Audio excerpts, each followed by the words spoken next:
Hello everybody, welcome back to my channel, or welcome to my channel if you are new. Hello. My name is Casper. I'm almost 13 months on testosterone. This bad little boy here. I thought I would talk to you guys about what you can expect for your first year on testosterone. And I made a little list because I am organised like that. I'm really organised. But yeah, I thought I'd kind of go over that and kind of briefly talk about where I am with this and sort of stuff like that. So yeah, buckle up. So I'm just going to work my way through head to toe. I'm going to try not to spend too much on each bit of your body, just because otherwise we'll be here for ages. One thing that I will say is that a lot of these changes and the degree to which they will change is very much dependent on your genetics, just because that's how the body works. A good ballpark is if you are able to have a look at the males in your family, so the ones that you're blood related to, so your dad, any brothers, male cousins, things like that. It won't be a perfect, spot on, this is what you will look like, but it's a good estimate. So right off the bat, the thing that I think you will notice first, particularly if you've watched any of my old videos or if you knew me in person, your voice will drop. Your voice will drop because that's how testosterone works. It thickens your vocal cords. This is something I noticed within 3 months, and it settled around 6 to 9 months in. One thing that I will say about that, because I personally haven't had a problem with my voice changing, apart from singing. If you are a singer, or if you were a singer and you wish to get back into that, it will take a while. It will take a while because you need to find your new register. The way that you use your voice and the way that you sing will completely change, just because that's how the male voice works. If you can, I would recommend looking into vocal coaching or getting lessons again, just because the way that the male voice works, I guess you could say, is different to the way that the female voice works. But yeah, I've never really had a problem with it. I don't know anyone that has really, but that is one of those permanent changes that is probably most common. Another one is body hair. Now, you will get a lot of body hair. Again, this depends on genetics. For me, I come from an incredibly hairy family. You will get body hair in every single crevice, including your butt. If you thought you had butt hair before, oh my god, wait till you have T-butt hair. So yeah, very important that you keep that part of your body clean. But some places where you'll get body hair or more body hair is the inside of your legs. You'll get body hair on your belly, chest, facial hair, literally anywhere. And the texture of your body hair will change as well. I found that my body hair is a lot more rough and a lot more coarse than it used to be. It will take probably about 6 months to come in, and it will take a good few years. Obviously, with facial hair, it will take a good few years for it to fill out properly. I've also found that it's taken a while for my belly hair to properly fill out. But belly hair was certainly one of the first changes that I noticed. And again, that will just depend. When it comes to head hair, depending on genetics, your hairline will recede regardless, because it's just male hairlines are further back. That's just how it goes. Your hair will probably also get a little bit thinner. I had incredibly thick hair before, and I still kind of do. My hair is certainly thinned out a little bit. Again, genetics. I don't know about my genetics because I have a mixed pool, sorry. So some of my males in my family have luscious locks, some of them do not. But only time will tell, and if you're worried about it, talk to your doctor. There are options, but please do not do anything without talking to your doctor first. Please, please, please. Because minoxidil and finasteride are not things that you want to be playing around with unless you have to. But yes. The next one is a little bit of a sensitive one, if I'm going to be honest, and that is fat redistribution. This is something that will change over the course of years because fat moves incredibly slowly. Contrary to popular belief, testosterone does not change your bone structure. The reason why bits like your jawline and stuff like that become more prominent is just because the fat is redistributed from places like your face to other places. This is something that's still obviously ongoing because that's just how it works. Although I have noticed when I look back at old photos of me like a year ago or 2 years ago, my face is certainly slimmed down a little bit. But then other parts of my body, like even my neck has filled out. Did not know that was possible. But just my torso I've filled out. I haven't necessarily gained an astronomical amount of weight. It's just I've just filled out. Like my body fat is just redistributed to my torso because that's just it's very common. You will put on weight. I'm just going to say that now. The way that your body looks will change and you will put on weight. Doesn't necessarily mean that you'll put on fat, it just means that you will put on weight. Because males are heavier than females, you, as well as potentially having more fat, you will also have more muscle. It's far more complicated than just you've got fat. I always used to be a scrawny lad, and I still kind of am, but I definitely look a lot more like an adult than I used to, if that makes any sense. Some people find that they don't fit into their old clothes. That's okay if that happens. I mean, your clothes are made to fit you and not vice versa. Also, the way that female clothes fit you will change. So you'll find that actually they may not sit right on you anymore, just because, fat redistribution, and they're made to fit a different shape than what you are. And that's okay.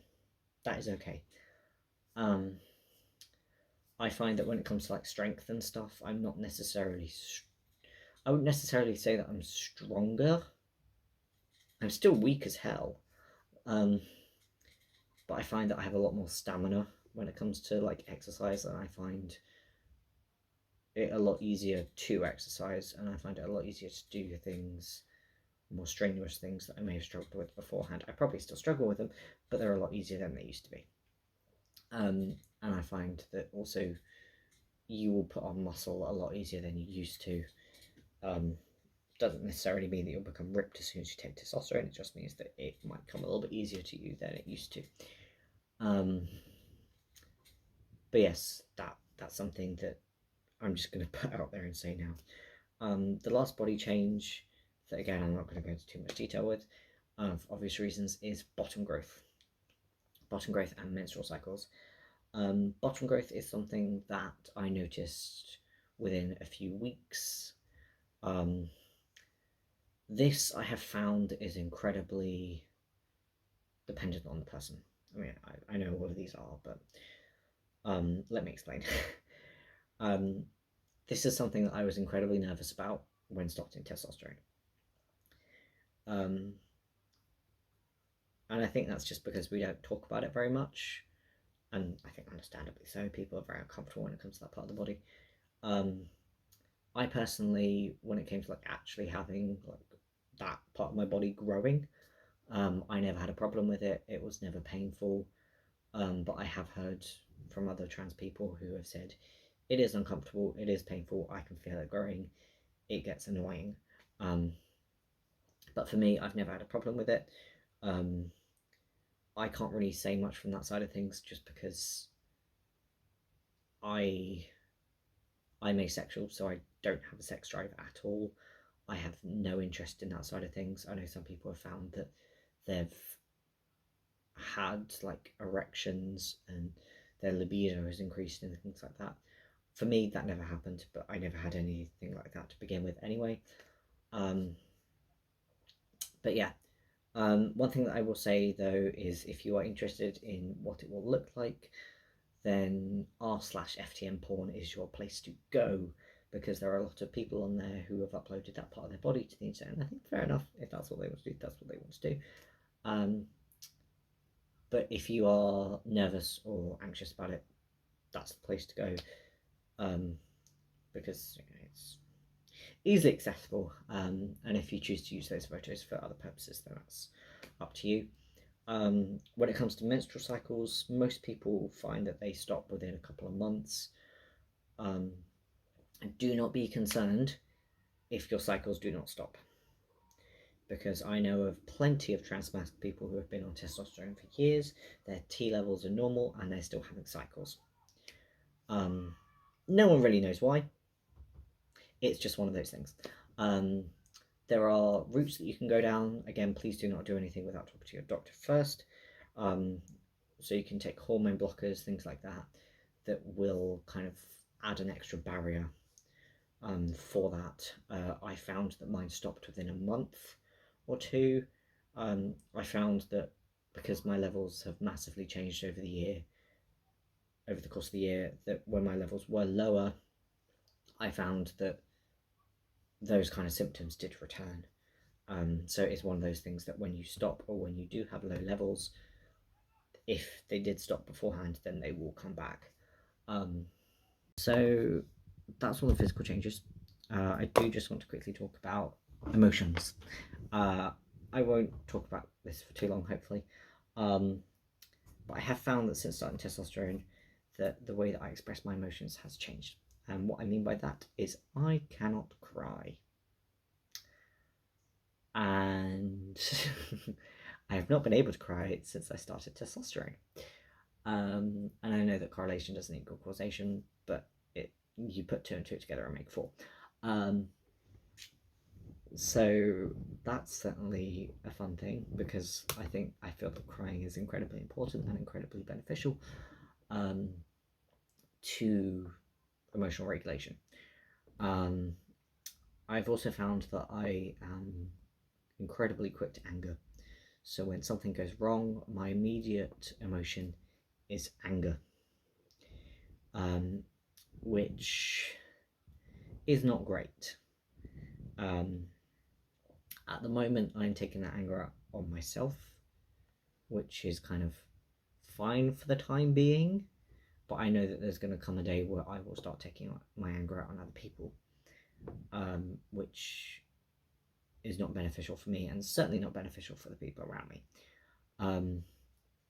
So one thing that I've been really trying to focus on lately is emotional regulation, and that is something that I highly recommend, not just people who are starting testosterone, but I think everyone should look into emotional regulation.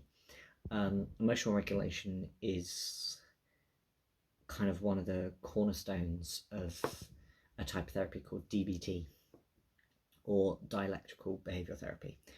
I do plan to make a video on that in the future, because I bloody love DBT. I think it's incredibly beneficial, and I've certainly found it incredibly beneficial. So yes, that's something that I think you should definitely look into, that and anger management, because I think that it's perfectly okay to feel those emotions. It's just how you express those emotions, and I think that's the problem that we have when it comes to, like, particularly men, is they don't quite know what to do with this emotion that they have, and so they just kind of resort to anger, because it's a driving factor of many things. But that's for a different video.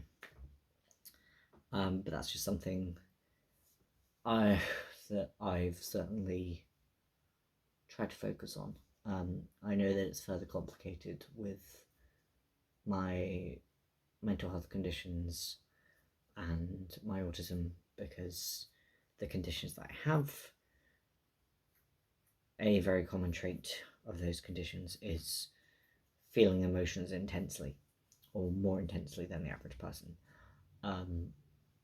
which I know doesn't help things. But yeah, that's just something that, yeah, food for thought, I guess.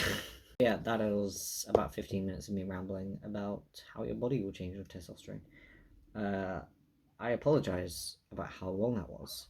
Future me is going to have a great time editing this. I will hopefully come back with some more regular uploads. If not, then I will see you when I see you, and stay safe. And I shall see you in my next video. Over and out.